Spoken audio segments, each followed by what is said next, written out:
उन फील्ड के counsellor, expert counsellor उस क्षेत्र में काउंसलिंग करते हैं। तो मेनली हमें अलग अलग काउंसलर्स के पास, अलग अलग समस्याओं के लिए अलग अलग काउंसलर्स के पास कांटेक्ट करना चाहिए, कंसल्ट करना चाहिए। तो दोस्तों, मैं कुछ फील्ड आपके सामने एक्सप्लेन करूंगी।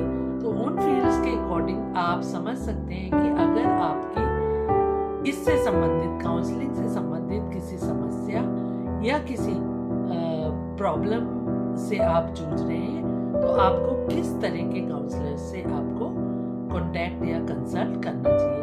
तो सबसे पहले दोस्तों हम बात करेंगे मैरिज एंड फैमिली काउंसलिंग की।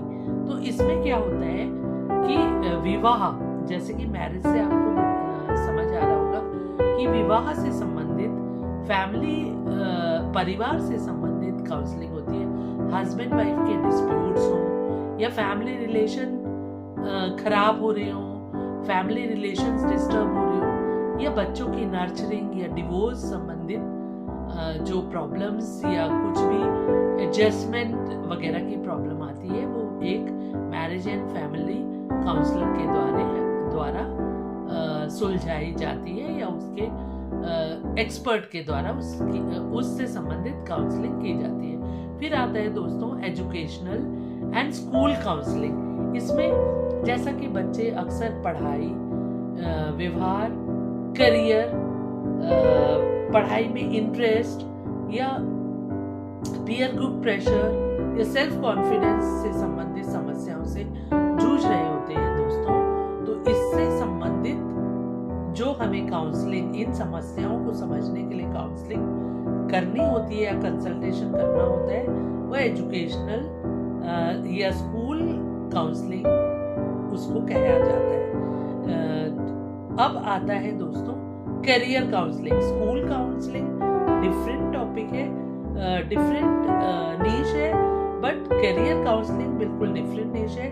जैसे करियर काउंसलर्स क्या करते हैं, आपको या हमें जो भी काउंसलिंग करवाने जाता है उसे उसकी रुचि, उसकी योग्यता, उसकी रुझान, उसकी क्षमता, उसके जो कैपेबिलिटीज हैं उनको जानकर उसे एक करियर या नौकरी की तरफ, करियर चूज करने में उसकी काउंसलर हेल्प करता है, जो करियर काउंसलिंग कर रहा है। ऐसी सर्विसेज में या ऑफिसेज में जब हम असंतोष या करियर को बदलने की सोचते हैं, तब भी करियर काउंसलर्स ही हमारी मदद उस क्षेत्र में करते हैं। फिर आता है मेंटल हेल्थ काउंसलिंग।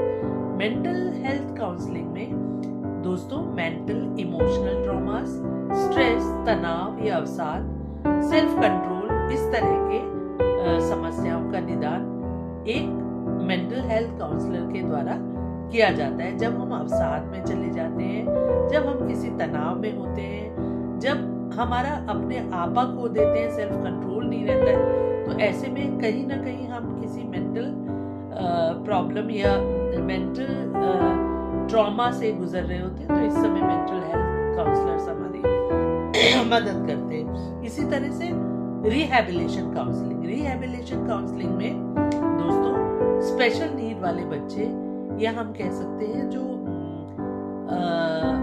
बच्चे किसी भी तरह से अपंग हैं या किसी तरह से स्पेशल नीड है उनकी, तो ऐसे बच्चों को एडजस्टमेंट प्रॉब्लम्स होती हैं, उनमें सेल्फ कॉन्फिडेंस कम हो जाता है, वो आत्मनिर्भर होते हैं, सेल्फ डिपेंडेंट होते हैं, उनको बनने में जो है रिहैबिलिटेशन काउंसलिंग या काउंसलर्स उन्हें मदद करते हैं। उनके आत्मसम्मान से जीने में, जीवन कौशल या रोजगार को किस तरह से वो एक ऐसा रोजगार अपनाए जिससे कि अपना जीवन आराम से यापन कर सके। ऐसी सब्सटेंस अब्यूज काउंसलिंग में दोस्तों किसी भी तरह की नशे से मुक्ति, व्यसन या व्यवहार से रिलेटेड, जैसे लड़ाई झगड़ा या इस तरह का कोई व्यक्तित्व हो जाता है, तो उसके व्यवहार में चेंजेस लाने के लिए, नशे की ओर से उसे दूर ले जाने के लिए,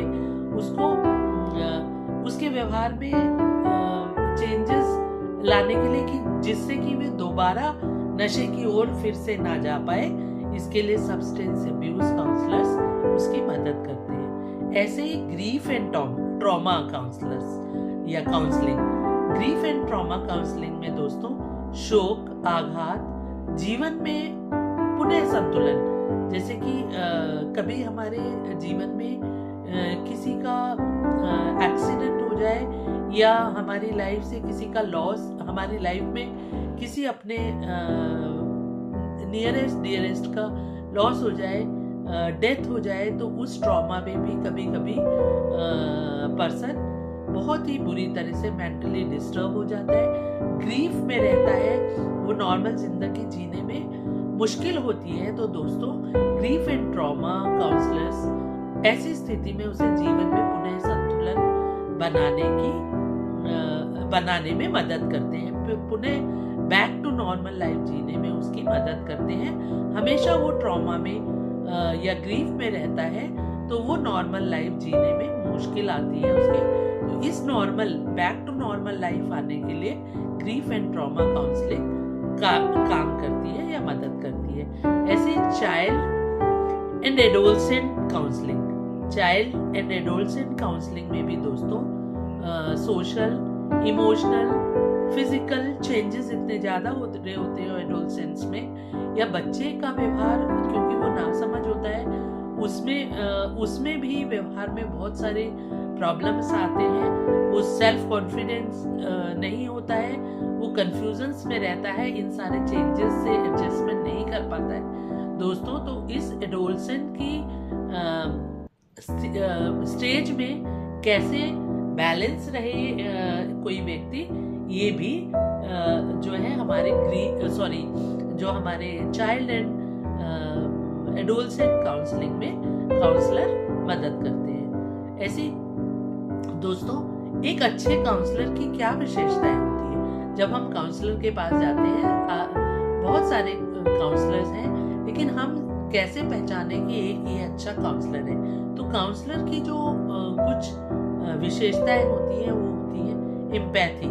वो हमेशा सहानुभूति रखता है आपके साथ, बल्कि इस तरह की लैंग्वेज यूज नहीं करता है कि ऐसा तो होता ही है, या किसी की डेथ हो गई तो आप स्ट्रेस में हो तो ये तो होता ही है, या बच्चा पढ़ नहीं रहा है, शैतानी कर रहा है, डेट हो गया, तो इस तरह की लैंग्वेज नहीं, बल्कि उसके पर्सन के साथ जो काउंसलिंग कराने आया है पूरी एम्पैथी या सहानुभूति रखे, और सहानुभूति के साथ साथ एक्टिव लिसनिंग करे। जो भी प्रॉब्लम वो बता रहा है उसकी एक्टिव लिसनिंग करे, मतलब हर बात को उसे सुने, उसे एडमिट करे, उसे सुने, और उस बात को जो है एक्टिव लिसनिंग लगातार सुनते हुए उसकी बात को समझते हुए उसको एक सॉल्यूशन की तरफ ले जाए, और गोपनीयता का भी रिस्पेक्ट करे। क्योंकि हम कई बार अपने पर्सनल प्रॉब्लम्स को, अपनी जो हमारे ट्रॉमास हैं, जो हमारी मेंटल हेल्थ है, या जो भी कह लीजिए पर्सनल इंडिविजुअल जो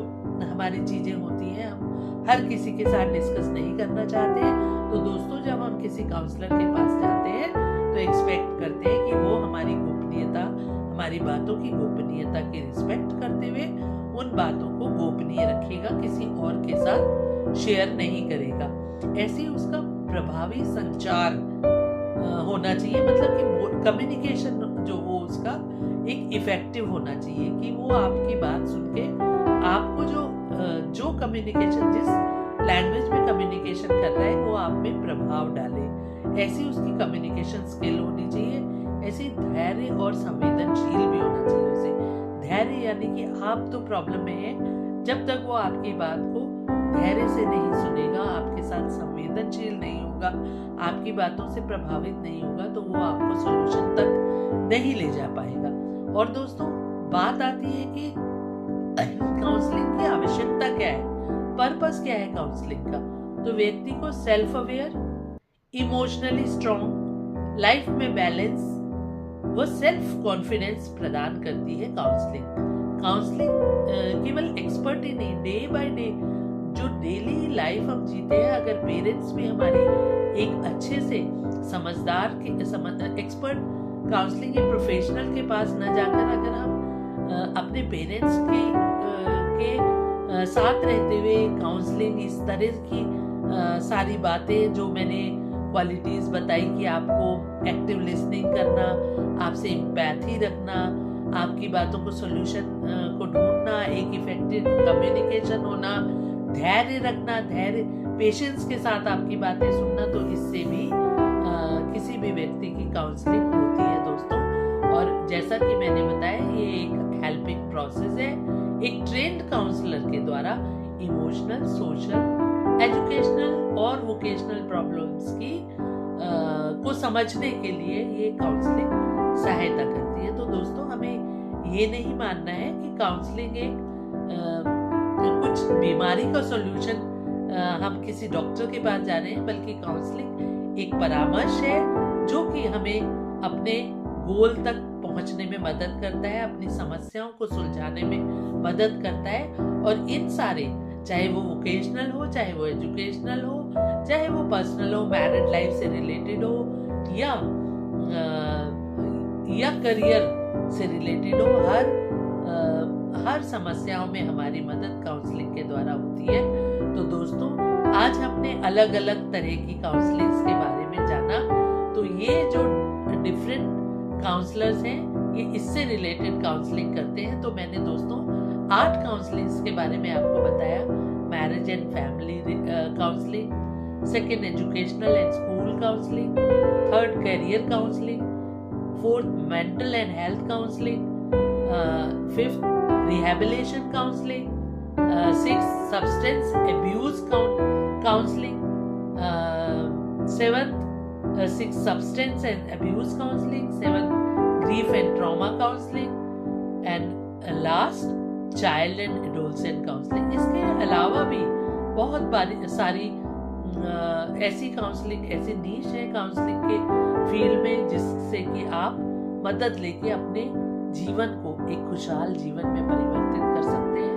तो दोस्तों, काउंसलिंग केवल एक उस परामर्श के एक्सपर्ट काउंसलर, एक एक्सपर्ट काउंसलर से अपनी समस्याओं को हल या अपने गोल्स तक पहुंचने के लिए, जो हमारे द्वारा स्वयं की मदद, अपनी मदद करने में एक परामर्शदाता, एक काउंसलर हमारी मदद हमारे द्वारा, लेकिन रास्ता काउंसलर के द्वारा, क्योंकि वो इस बारे में पढ़ाई करता है, इस बारे में ज्ञान प्राप्त करता है, इस बारे में एक्सपर्ट होता है, इस बारे में टेक्निक्स सीखता है कि किन टेक्निक्स के द्वारा वो इन गोल्स को अचीव करवाए या आपकी लाइफ को एक हैप्पी लाइफ जीने में आपकी मदद करे।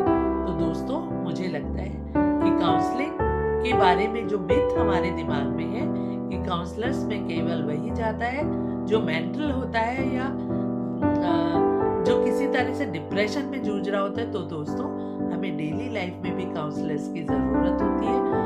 आए दिन डेली लाइफ में भी हमें छोटी छोटी समस्याएं आती हैं। इन समस्याओं के निदान में भी काउंसलर हमारी मदद करते हैं। तो दोस्तों, मुझे लगता है अगर मैं किसी भी तरह से मदद कर पाऊँ एज ए काउंसलर, तो मैं अपने आप को खुश नसीब समझूंगी। दोस्तों, मेरी ये वीडियो आपको पसंद आई हो तो लाइक, सब्सक्राइब और शेयर करेंगे। धन्यवाद।